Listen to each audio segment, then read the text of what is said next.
Hey, what's up? Jigzer here. Do you want to view posts or reels you liked recently, or even content from a long time ago? Well, it's a good thing that Instagram keeps a record of your activities so you can revisit them whenever you want. In this video, I will show you where to find your liked posts and reels on Instagram. Let's go. To view your activity, open Instagram and proceed to your profile dashboard. Click on the three-line menu in the top right corner and go to Your Activity.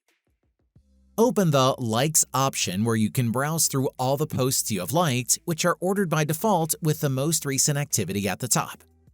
If you see a lot of activities, you can use the filters above to more effectively search for a specific post. Another feature here is that you can select multiple posts and unlike them all at once if you prefer.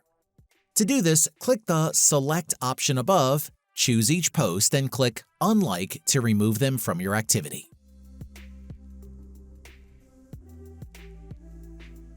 And that's it.